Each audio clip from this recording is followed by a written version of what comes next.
लग्नाची बेडी या मालिकेच्या एपिसोडच्या पहिल्या भागामध्ये आपण पाहणार आहोत.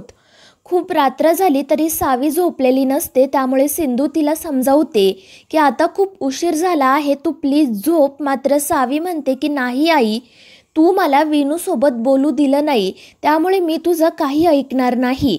त्यावर सिंधू तिला समजावण्याचा खूप प्रयत्न करत असते. मात्र सावी तिचं काही ऐकत नाही. ती सिंधूवर खूप रागवलेली असते.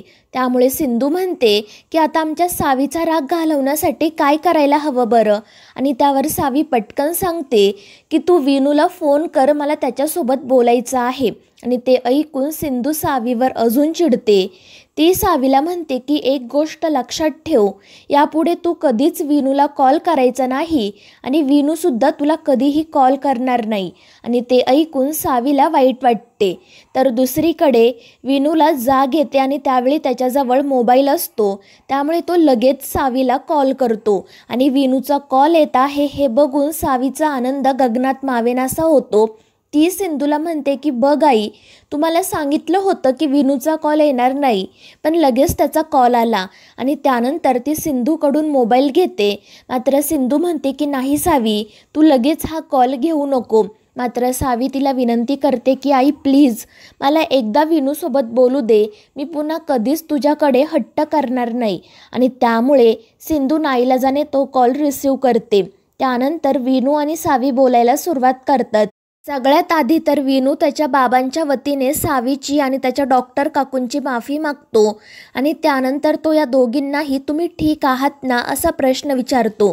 त्यावर सावी म्हणते की हो विनू, आम्ही ठीक आहोत, पण तू ठीक आहेस ना. त्यावर विनू म्हणतो हो. आणि त्यानंतर तो सावीला सांगतो की बाबांना नक्की काय झालं होतं मला माहीत नाही. मी त्यांना खूप वेळा विचारण्याचा प्रयत्न केला, मात्र ते माझ्यावरच ओरडले. त्यावर सावी त्याला विचारते, मग आता तुझ्या ट्रीटमेंटचं कसं होणार, तू आईकडे ट्रीटमेंट घेण्यासाठी येणार आहेस ना. त्यावर विनू म्हणतो की मला आणि माझ्या आईला असं वाटत होतं की डॉक्टर काकूंनीच माझी ट्रीटमेंट करावी, पण बाबा आता काय म्हणतायत माहीत नाही. जर माझी आई इथे असती तर तिने बाबांना नक्की समजावलं असतं. त्यावर सावी त्याला सांगते, मग तू प्लीज एकदा तुझ्या आईसोबत बोल, नाही तर मला त्यांचा नंबर दे, मी त्यांच्यासोबत बोलते. आणि मग ती विनूला विचारते की तुझ्या आईचं नाव काय आहे. मात्र त्याच वेळी राघव त्या ठिकाणी येतो. त्यामुळे विनू कॉल कट करतो. तर राघवने नक्की कोणासोबत लग्न केलं असेल, विनूची आई कोण असेल, याच गोष्टीचा विचार सिंधू करत असते. तर दुसरीकडे राजश्री रत्नाकरसाठी ओट्स आणि ग्रीन टी घेऊन येते आणि ती मात्र चहा पीत बसते. त्यामुळे रत्नाकर तिला समजावतो की तू सुद्धा ग्रीन टी प्यायला सुरुवात कर, कारण आता आपलं वय वाढत आहे, आपणच आपली काळजी घ्यायला हवी. मात्र राजश्री म्हणते की तुम्हाला जे काही खायचं प्यायचं असेल ते तुम्ही मला सांगा, मी तुम्हाला सगळं काही बनवून देत जाईल, पण मला आग्रह करू नका. माझ्यासाठी तर माझा चहाच उत्तम आहे, उगाच माझी जुनी सवय मोडू नका. आणि त्यावर रत्नाकर म्हणतो की सिंधूने आपल्या घराला खूप चांगल्या सवयी लावल्या होत्या, त्यातीलच ही एक चांगली सवय. मात्र सिंधूचं नाव ऐकताच राजश्री खूप चिडते. ती रत्नाकरला म्हणते की मी तुम्हाला कित्येकदा सांगितलं आहे की त्या मुलीचं नाव घेत जाऊ नका, तरीही तुम्ही माझं का ऐकत नाही. जर ही गोष्ट वहिनींना समजली तर त्या माझ्यापेक्षा जास्त चिडतील. त्यावर रत्नाकर म्हणतो, अगं पण सिंधू काही आपल्या घरी आलेली 2 दिवसाची पाहुणी नव्हती, ती आपल्या कुटुंबाचा एक भाग होती. आणि त्यावर राजश्री म्हणते हो, पण तिने आपलं आयुष्य उद्ध्वस्त केलं आहे, त्यामुळे तिचं नाव या घरात परत कोणीही घ्यायचं नाही. आणि त्यामुळे रत्नाकर काहीच बोलत नाही. तर दुसरीकडे राघवने चहा नाश्ता ऑर्डर केलेला असतो आणि त्यानंतर तो नाश्ता करण्यासाठी विनूला आवाज देतो. विनू मात्र राघवसोबत एकही शब्द बोलत नाही. तो राघववर खूप चिडलेला असतो. त्यामुळे राघव त्याला समजावण्याचा प्रयत्न करतो. मात्र विनू त्याचं काही ऐकतच नाही. तो नाश्ता करायला देखील तयार होत नाही. त्यामुळे राघव त्याला नक्की काय झालं आहे ते विचारतो. त्यावर विनू म्हणतो की बाबा तुम्ही सावीसोबत असं कसं वागू शकता?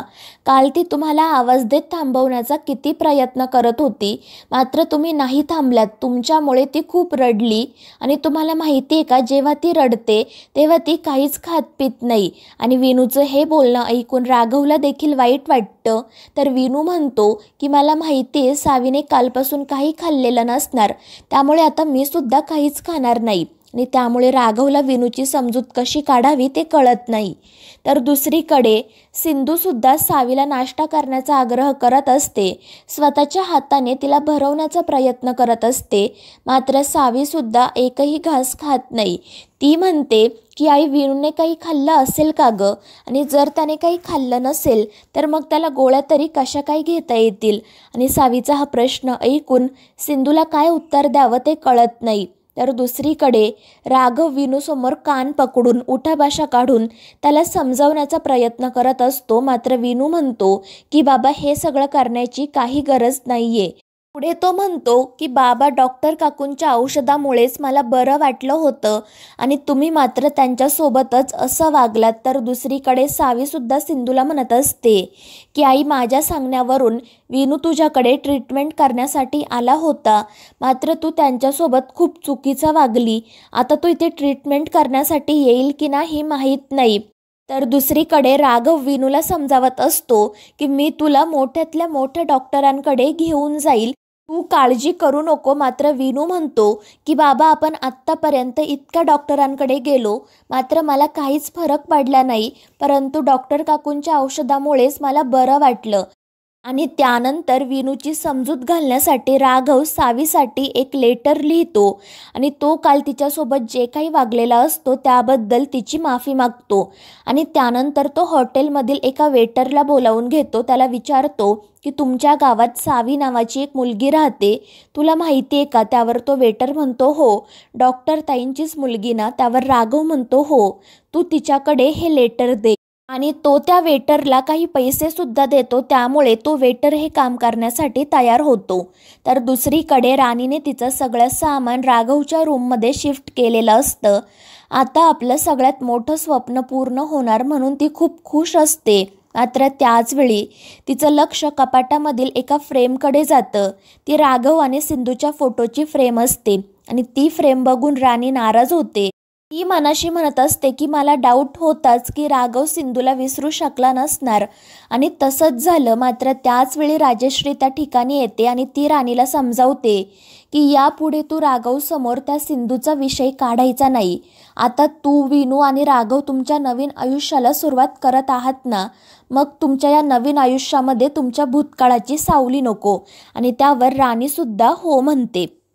तर दुसरीकडे राघव हॉटेलमधून निघण्याची तयारी करत असतो आणि त्याचवेळी सिंधू तिथे येते. ती राघवला सांगते की मी इथे विनूबद्दल बोलण्यासाठी आले आहे, कारण मी त्याची डॉक्टर आहे. आणि मग ती राघवला सांगते की मी विनूवर ट्रीटमेंट करण्यासाठी तयार आहे. आपल्या दोघांच्या भूतकाळाचा परिणाम मी आमच्या नात्यावर होऊ देणार नाही, आणि तुम्हीसुद्धा आपल्या भूतकाळाचा परिणाम तुमच्या आणि सावीच्या नात्यावर होऊ देऊ नका, कारण दोन्हीही मुलं एकमेकांशी इमोशनली खूप अटॅच आहेत, त्यामुळे आपण त्यांचं मन दुखावता कामा नये. त्यावर राघव म्हणतो की या गोष्टीबद्दल तर तुम्ही काही बोलूच नका, कारण आम्हाला तुमच्याकडून कोणतीही ट्रीटमेंट घ्यायची नाही आहे. आम्ही विनूसाठी एका मोठ्या डॉक्टरांची ट्रीटमेंट घेऊ, तेवढी ऐपत आहे आमची. आणि त्यानंतर तो रागातच तेथून निघून जातो. मात्र रूममध्ये गेल्यावर तो खूप रडत असतो, त्यामुळे विनूलाही वाईट वाटते आणि तो राघवचे डोळे पुसतो. तर सिंधूसुद्धा घरी आलेली असते. सावी तिला हॉटेलमध्ये नक्की काय झालं ते विचारते. त्यावर सिंधू तिला सांगते की विनूचे बाबा त्याची ट्रीटमेंट आपल्याकडे करणार नाही, आणि ते ऐकून सावीला वाईट वाटते. त्याचवेळी हॉटेलमधील तो वेटर लेटर घेऊन तिथे येतो आणि त्याच्या पाठोपाठ मंगेशही तिथे येतो. तो सिंधूला सांगतो की खूप मोठी गडबड झाली आहे, तो गुलाबराव जेलमधून पळून गेला आहे, त्यामुळे राघवच्या जीवाला धोका आहे. आणि ते ऐकून सिंधू काळजीत पडते. तर मित्रांनो, या मालिकेच्या पुढील भागांच्या अपडेटसाठी आपल्या चॅनलला सबस्क्राईब करा.